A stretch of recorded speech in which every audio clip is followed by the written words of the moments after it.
परमहंस सद्गुरू स्वामी मकरंदनाथ महाराज यांचं प्रवचन 27 फेब्रुवारी. आपण आपल्याला तपासावे.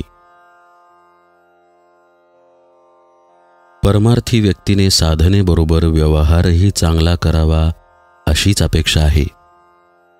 ज्ञानोबा म्हणतात, स्वाधिकाराचे नावे जे वाटिया आले स्वभावे, ते आचरे विधी गौरवे शृंगारुनिया.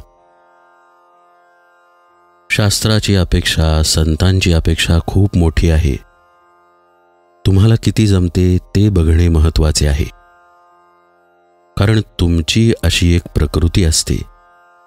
उदाहरणार्थ, आपण स्वतःला खूप शिस्तप्रिय, नीटनेटके समजत असतो, पण त्यापेक्षा कितीतरी अधिक शिस्तीचे, नीटनेटके वागणारे लोक असतातच.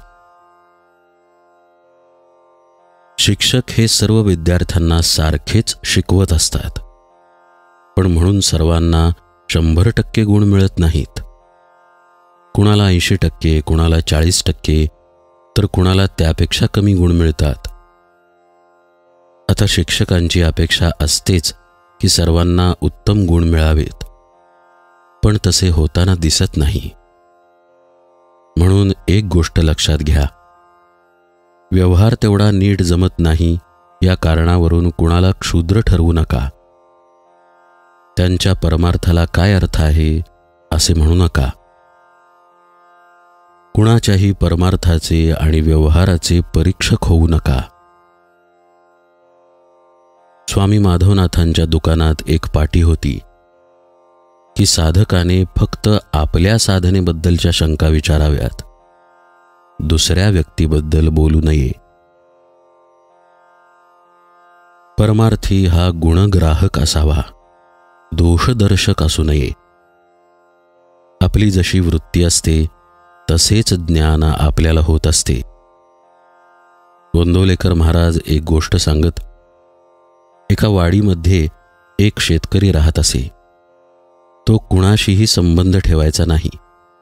आपल्या शेतात जायचा, दिवसभर राबायचा, संध्याकाळी घरी येऊन दार लावून बसायचा. त्याच्या घराचे बंद दार बघून वाडीतील आजूबाजूचे लोक म्हणत की दिवसभर काबाड कष्ट करून हा शेतकरी रात्री दारू पितो.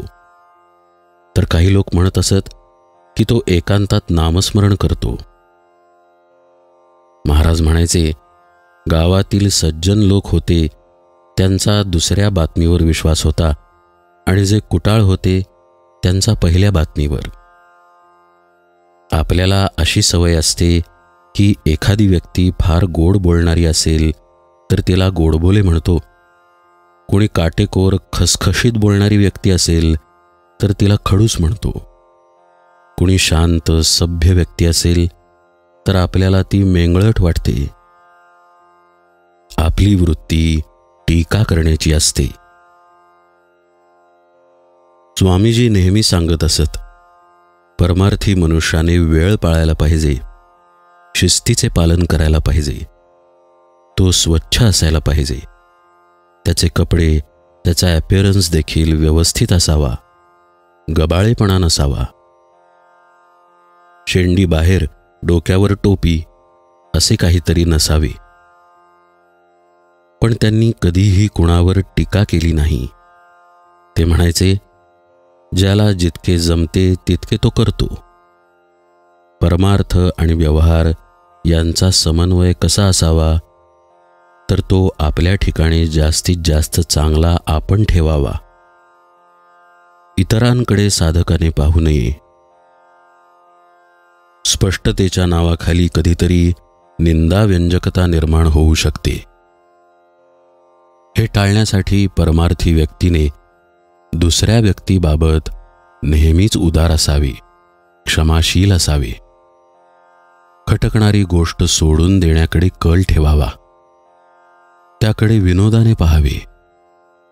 सर्वांच्या अंतर्यामी एक प्रभूच वास करून आहे याचे भान ठेवावे.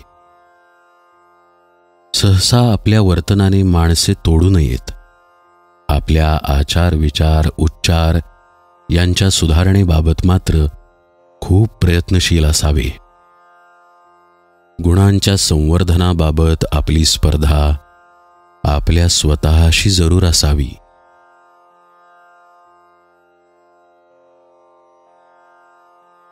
परमहंस सद्गुरु स्वामी माधवनाथ महाराज की जय. सब संतन की जय. जय जय रघुवीर समर्थ.